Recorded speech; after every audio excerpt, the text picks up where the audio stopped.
أعوذ بالله من الشيطان الرجيم. بسم الله الرحمن الرحيم. سبحانك لا علم لنا إلا ما علمتنا إنك أنت العزيز الحكيم.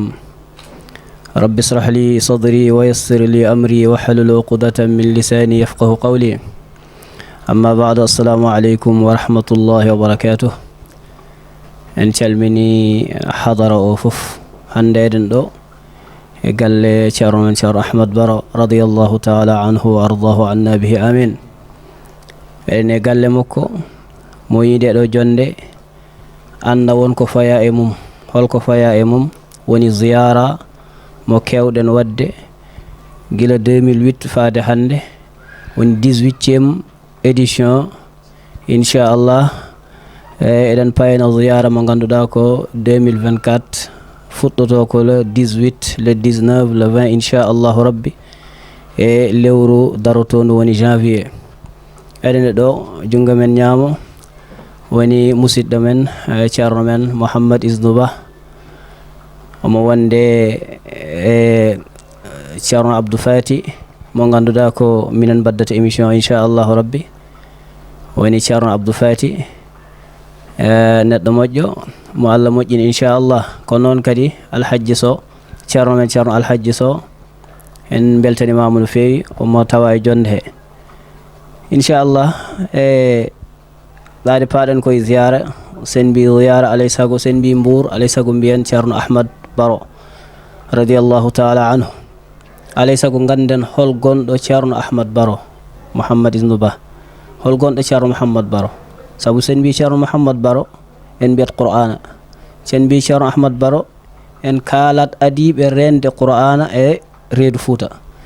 kono fa tabarakallah eɗen jiiɗi andude hol gonɗo ceerno Ahmad Baro radiyallahu taala anhu. alhamdulillahi rabbil alamin. min calminima on laawol gongol, min beltanima on kadi no feewi caggal nde min jetti on, caggal nde min juule Allah, nde min jetti Allah min juule annabi sallallahu alayhi wa sallam e barkinorade ceerno men cheikhna Ahmad Tidiane radiyallahu taala anhu. min calmina Aynama TV mo ganduɗa emin ñaagono ɗum ko adi fof yo Allah ɓamtu télé ɗe dow haa to Allah nowi téléji Sénégal ɓurɗi towde yo Allah wattu ɗum toon inchallahu taala. emin calmina noon banggue amen ñaamo ceerno Abdoul Fati mo ganduɗa ko musidɗo amen no fewi. calmina kadi ceerno Alhaji So, nonne kadi min calminirta an momin kucciti ɗo o hono ceerno Abdoul Aziz Mbaye. namdal ngal namdiɗa ngal danaka en garino hen nani no mbiɗani ceerno Ahmad Baro radiyallahu taala anhu so tawi neɗɗo haalimo hakkillaji fof dogata koye alqur'ana.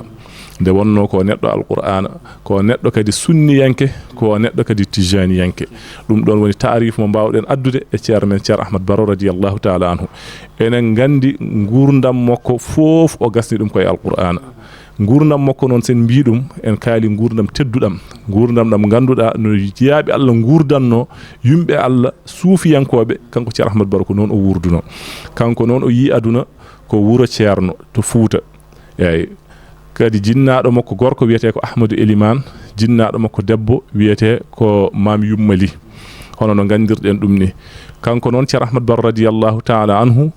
ko luuti woni o yi aduna ko caggal jinnaɗo makko gorko o hono ceerno Ahmadou Elimane Baro. eyi o innitiramo caggal mum noon o woni ɗon to dumgo wuro ceerno ɗo dumunna no ɓiɓɓe fuutankoɓe mbayata ni, woni nadde duɗal janga alqur'ana. enen fof hono no puɗɗortoɗen ɗum ni o jangi ɗon alqur'ana dumunna kanko ceerno Ahmad Baro radiyallahu taala anhu. eyi e jimanteri kawiraɓe makko e jinnaɗo makko debbo o falillahi alhamdu. ha wonoyi dumunna on saha o yihi to wiyete Mali, sabu toon kayiraɓe mabɓe nan toon to Nioro. o yihi toon jokkoyde alwal makko hono no mbaɗirten ɗum ni enen ummade ɗo yaha Fouta jokkoya alwal janga alqur'ana. toon noon o woni e kayiraɓe makko omo janga alqur'ana. ɓe mbi ha Allah waɗi o timmini alwal alqur'ana ngal, to kadi ko timmingol moƴƴugol woni o seedanama kaw makko janginimo ha settinimomo o reeni alqur'ana to ko dengol moƴƴol. kono haɗani kadi o wattanama keɗal kadi ha Baqara bi rabbin nasi tawa kadi o reeni ɗum hono kama nazal no jippori noni falillahi alhamdu. on saha noon kanko ceerno Ahmad Baro radiyallahu taala anhu on saha naneteno ko sahal ko toon jangde alqur'ana so neɗɗo yiɗi jangude tajwid jiɗi hankadi jangude ko faati e kaɓirɗe alqur'ana ibnu barri en ibnu jazar en e ko nandi hen on saha ko toon ɗum yitatano to safalɓe on saha noon e himmema ko tedduɗo o e kadi jogade mo gueɗal e alqur'ana on saha o fayi toon eɓe mbiya o yihino wuro ina wiye hawd on saha o woni toon dumunna ha o wawi ko wiyete qira'atu sabi e façon aji alquran ɗi jangirteɗi hono no limtirɗen ɗum ni so tawi koto bange qalun walla walla ɗum ɗo so tawi ko qalun walla hafsi walla warsh ɗiɗo riwayaji e goɗɗi ɗin fof to kanko kala hen riwaya mo ƴetti omo wawi jangirde ɗum bagara bi rabbin nas hono no jangirten warsh ni ɗiɗo qira'aji fof kanko Ceerno Ahmad Baro Allah waɗi o woni moƴƴinɗo ɗi tigi rigi kadi o woni kadi abid o woni kadi alim o woni kadi mutawarri'a ɗeɗo gueɗe fof ina seedano e makko gandal makko alqur'ana woni ko enen ko alqur'ana gandirɗenmo ko ɗum nanirɗenmo kono ala fof gandal ngal mbawɗa addude e leydi hande gandangal so wona taw joomum omo saggiti ɗum walla omo andiri ɗum ko andano ɗum ɗon misal mum so tawi en jeehoyi ha yeeso ma en gaddoy hen dalilaji ɗi ganduɗa kolliroji jangoyɓe ha wiyete ɓeɗo moɗimo dawwan walla jettimo won niveau ji towɗi to bange nahwu walla to bange lugha walla to bange ilmu tafsir e ko nandi hen ben do fu ngarat ha ngona e jimanteri mabbe o andina be e gande mabbe ko be gandano wadde alqur'ana mo resnano on woni mo podden ruttitade ciagal ganden hol alqur'ana mo Ceerno Ahmad Baro jogi non eyi kanko qur'ana kam no Abdou Fati wi nani no Cheikh Seydil Hadji Malick haaldi jimra mako innal qur'ana huwa al mizan eyi alqur'ana kala no foti ema to kala no foti ema ko non yumbe mbawta qimade an yiddema e annabi sallallahu alaihi wasallam no foti e yiddema e diine no foti e yiddema e Allah subhanahu wa ta'ala no foti kanko Ceerno Ahmad Baro ko jinnodo alqur'ana kadi ko jom gedal e alqur'ana sabo ko dum o yettori hadara Allah en kalino nani bidan heewi e waliyabe Allah be ganduda tasawuf mbadi ha jettoyi alqur'ana woni hollum ruudade odo aduna ruudade nyamdele mum ruudade hankati ko ganduda woni ngodallaji gondi hen be jihi be joncoyi e laddeli be dewi ton Allah ha be jettoyi to be jinno yettoyade to beedo ko salatul fatih beedo ko julde jam qiyamul layli beedo goto fu e to rewri kono kanko Ceerno Ahmad Baro be mbi o yettori hadara Allah ko alqur'ana don non ina jari darade seede ƴewte sabu alqur'ana en bi woni hen ko nahyu e amru nahyu onon kala ne birtida alqur'ana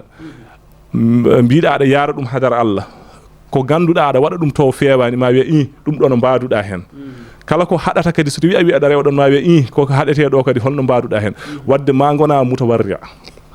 eyi mbaawa serndude ko dagi bainal halal wal haram eyi jonnon jahanon ha jettuda to wiyete mustabihatuji di to ngoni do woni al haramu bayyinun wal halalu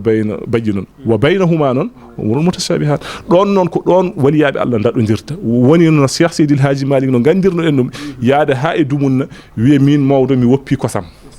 be biya mata kosam ina harmi o wi ala harmani ko nagge nge to ngi duroyi ha kosam dan bira e magge adda yam dum woni ko mi anda dum non wadde rentade de ko dum woni wari tigi aynitade nadde haramo dum wadi hay halalo karminora dum e hoorema kambe mawbe be ko ni be mbano kanko non Ceerno Ahmad Baro ko ni o wano ko neddo mo ganduda gaynitinido mo ganduda kadi dewdo sunna abid kadi gandade e dewal Allah mako non ina jeya ko buri hen mawnude woni rewirde Allah alqur'ana eyi ko so tawi o silki tan o fudditima so silki tan o fudditima wadde ko dum do woni kanko laawol makko yaade to hadara Allah ha o yettoyi dum don non yettorade ton de heewi no bimami ni jaado ha boye jettuda biada ande ko wadum ko batta do a wi ada rewado te an ko hada dum do adani hen eyi an a wi ada rewro do ada yaha te kadi ko way hono hande no jangirta kodde la rudni janga ha bawa ngara ha to ganduda do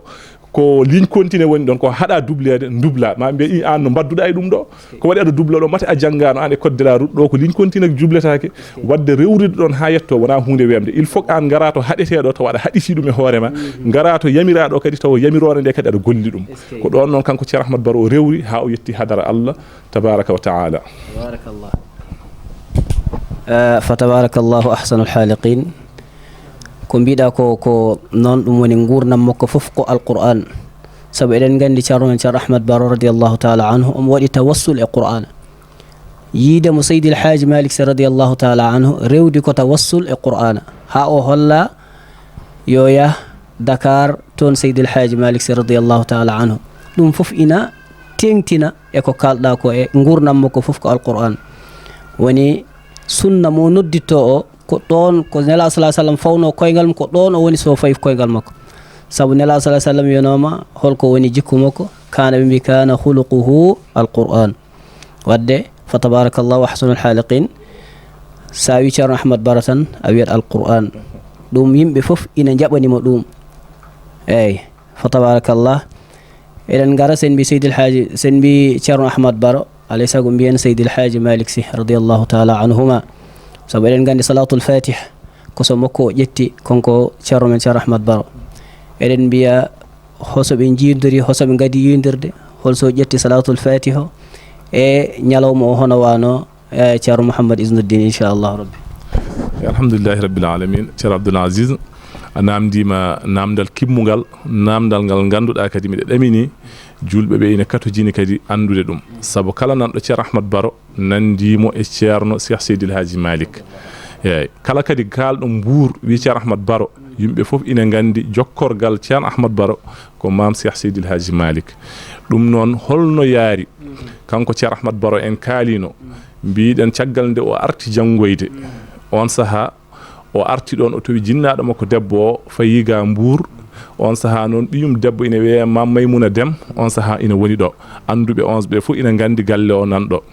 on saha non o ari ga kanko Ceerno Ahmad Baro radiyallahu ta'ala anhu on saha no biiden ni o mo ardi e alqur'ana makko o mo ardi e kulol Allah makko o mo ardi e neddagal makko timmugal o mo ardi e fuutankaagal makko nde o woni do non on saha o woniri do tan ko jangude alqur'ana ha yumbe fof ngandiri mudum don ha mawbe hol joginobe do ardinobe do be fof jogi e makko holare jogi e makko yidde sabu no way e alqur'ana sabu no biiden ni ko hande alqur'ana weebi en kaali kadi dum don sababu o Allah de weebni dum e berde julbe kono e sababu ina jeya hen Ceerno men Ceerno Mouhamadoul Mansour en kaali himme mo joganino alqur'ana e himme mo yi hawjetten dum nyalawma mo ganduda keerido pour nyaagaade Allah yo Allah weemno alqur'ana e becce julbe dum don non en ji hande e dum weebi ha hande enen tan joodi be do be hande huffazen ene keewi e der men sa yalti kadi kalto jaada ko non way dude de ene keewi kadi reenobe be ene keewi ha hande konkuraaji alqur'ana badoji aduna he no Ceerno Abdou Fati wini enen kan ajami yankobe at gattoda ko wiyeede alif ha tongu holko biyata e ha tongu ko mandinanede ha no wayata ha wona tongu wadde an problème premier mo dañata kono badirda feere ha paama hurufuji dido taw dum don non tawani hen arabe o kanko directement tan o mo andi so wiyama alif tan o mo andi ko nafata so wiyama arrahman o mo andi ko firata dum don non an cippira e dum do ha hande an sa jangi alqur'ana tawe ko wiyete makharijal huruf ko fof ina hebo ema sa jangi alqur'ana tawe tajwid timmudo ina tawe hen dum don non woni qur'ana ken newnanabe dum sabu qur'ana ko Allah haali dum summa awratna alkitab allazina astafayna min ibadina kala no be bay non fa minhum zalimun li nafsihi wa minhum muqtasid wa minhum sabiqun bil khairat dum don non polgu alqur'ana on don e polgu ngul islam jogino on himme ceero jogino ha woni sababu nyalawma mo kaleten nyalawma tiwa wono mo ganduden enen kaali kadi tarikh mako to ummino ha nyalawma o suba wada to hadara mam Cheikh Seydil Hadji Malick enen nyaagoro dum Allah pour Allah beydo newnande bibbe julbe rende alquran inshallah en gartat question mo namda woni Ceerno Ahmad Baro hol hakkunde mako e mam Cheikh Seydil Hadji Malick hakkunde mabbe ko kanko mam Ceerno Ahmad Baro radiyallahu ta'ala anhu no biiden ni tawassulatuji makko fof ko e alqur'ana ha Allah hollimo mo hollimo woni mam Cheikh Seydil Hadji Malick